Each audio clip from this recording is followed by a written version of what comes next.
for my Brown's Principles of Teaching assignment. By the way, before that, I am a teacher in a private school for 15 years now. So I have some Filipino subjects, some English, and some social studies because that's usually the arrangement when it comes to private schools. So I will just cite about my Filipino subjects in junior high. So one time I told them to read a Filipino selection. I consider a Filipino as their second language since most of my students are English speakers. They're in private.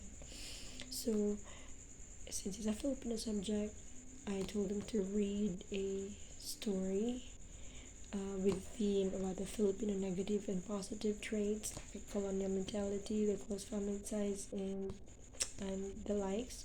So and after that, I grouped them from grade 7 to 10 because we only have less than 20 students each in each level.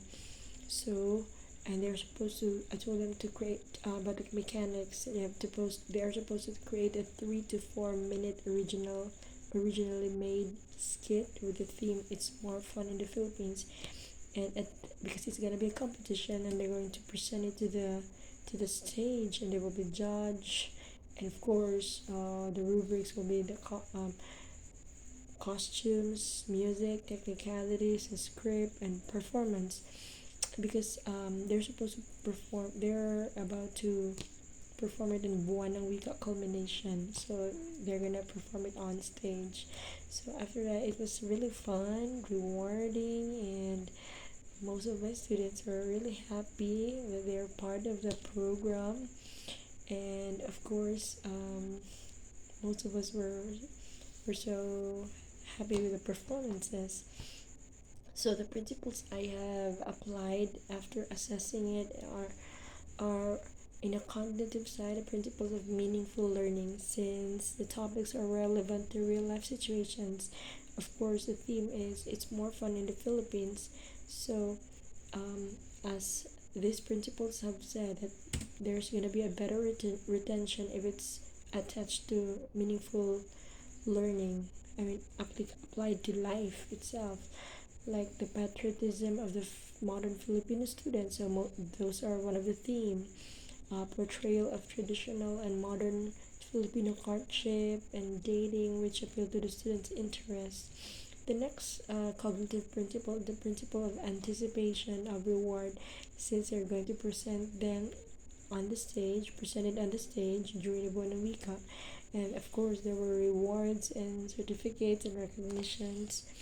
And on the affective side, it's a principle of self confidence, since part of the script writing is motivating them and assisting them in some dialogues. And of course, I believe in them that they can perform it. I let them feel it. So it took, I think, 3 weeks of revising, editing, and practicing the script, of course. And I was always there during their practice, of course. And also another is the principle of risk taking, because if they risk their themselves just to perform it. Another principle is the language culture connection, since they have to dig more on the Filipino traditions and values and they have to apply it to the present situations. You have to compare and contrast. You have to synthesize um, some some traditional situations to the present ones. And for the linguistic principle is that interlanguage principle, where their learners had to go through a developmental process and assisting them through feedback. So if I had to do it again to another set of students, I should have applied the principle of automaticity, like giving them a task of performing an impromptu performance or impromptu skit a few weeks before the final performance. Of course, they had to present it to me and not to the rest of the people. Otherwise, it would be a negative experience to them. So, just for the sake of measuring their capacity to speak the language without me editing their script or assisting them, I should have let them perform it. And before I revised and edited their script, they should have performed it to me first. So I should have applied the principle of automaticity, and then I should have instilled in them the intrinsic motivation, like letting them watch a heroic act of Philippine heroes, so they would appreciate their Filipino identity, they would learn to love the language.